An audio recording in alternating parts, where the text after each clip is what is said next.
Greetings and welcome to Free Space. The general consensus on streaming might be all wrong. This week, Tubi and the Harris Poll brought us a bunch of new insights from the world of free streaming TV. The study is called Stream 2026, When Intention Becomes Attention, and it paints a clear picture of where streaming TV is headed. Welcome to the channel. This is How to Watch Free TV, home of the Free TV podcast, and today we're talking about streaming services. You're probably subscribed to a few: Disney Plus, Netflix possibly, HBO Max Alkalite. I hear you. All those paid streamers are great, but there's tons of folks who flock to services like Tubi, Roku Channel, and Pluto TV for their streaming needs. All the channels I just listed are absolutely free. You can find a lot of your old favorite TV shows and series, but recently, Tubi, Roku Channel especially, have new programming that you can tune into to work alongside all these cable TV classics that we had in the past.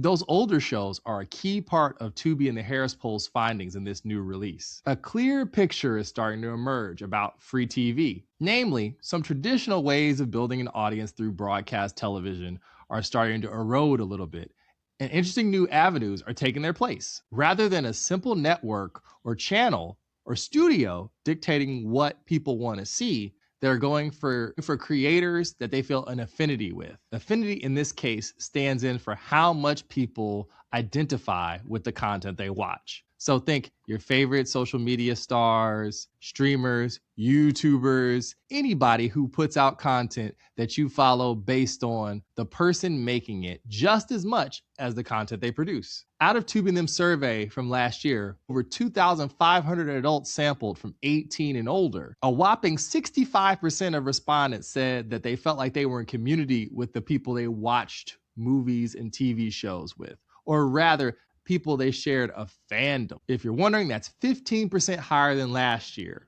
So it's full steam ahead on the fandom train. Tubi and company asked people to rank how big their fandoms were and what they were interested in, and movies are huge. 44% of respondents said that movies were their favorite form of entertainment, followed by television at about 38%, and then music, and then sports. Seriously? I thought sports would be higher. That's crazy. But here's the kicker. 67% of the folks surveyed say that they were more willing to support advertisements that reflected their fandoms. If you've ever been in the bio of a social media influencer or a brand, they want to sell you merchandise. For smaller creators, this is a lifeline to help them keep creating the stuff that you're watching on your phone or on your television.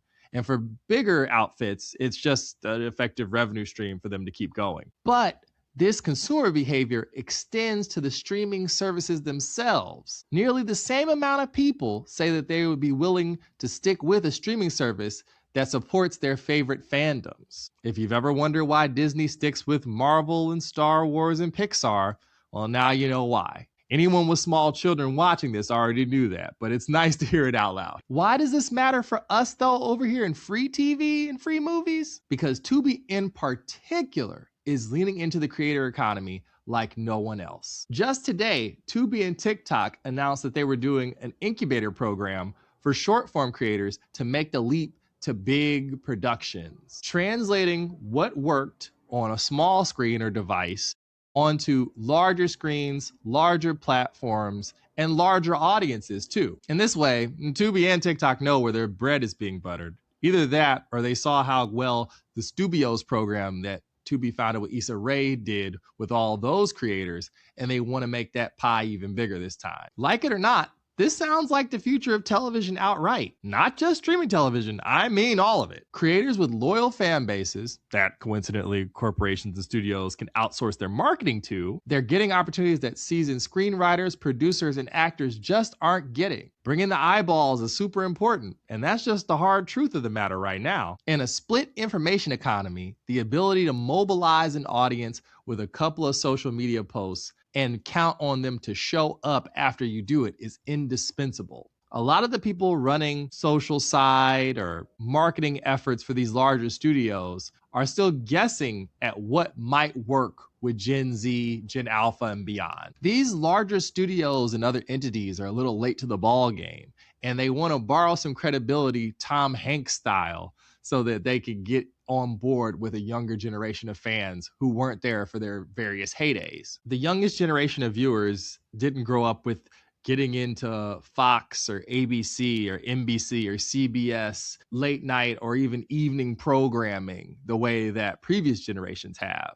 There's no must-see TV or SNCC to rely on, except for as nostalgia. And that's an interesting point because nostalgia is like a 4-letter word on the internet now. There are corners where it's really celebrated, and there are corners where it's derided in its totality. But it is useful to understand how viewers actually feel about nostalgia. There's a ton of social media clamor every day about whether we're doing too many IP and reboots and nostalgia's role in the entertainment industry. But the numbers really don't lie. 97% of respondents to this poll talked about streaming older television. And by older, we mean 10 years or more. Just look at those streaming charts and you can see on paid streamers, The Office, Parks and Recreation, Suits, any old procedural, medical shows, even some other fun stuff where they're doing throwback television like the Pitt's treatment of doctors, which is, ER and Grey's Anatomy is in there in the DNA. That last point about the DNA of those old shows is important too, because 63% of respondents said that they liked the storytelling forms from those shows better than what's produced now. Not to get into an entirely different video essay,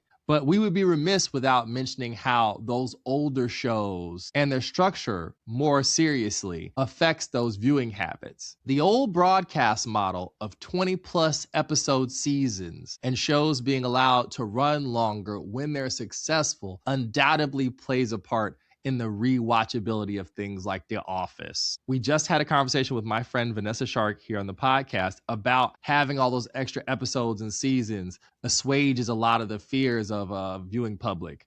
There's no fear that, you're going to get invested in the show in one season, maybe 2, and then we're out. There are 8 seasons, 10 seasons, 15 seasons for you to stream of some of these older programs. And one-stop shopping is big with the current viewer as well. Just this last week, Pluto TV announced their X-Files channel, and they're encouraging old fans to shoot a video for the chance to go to Joshua Tree and unravel stuff from the series and post about it online.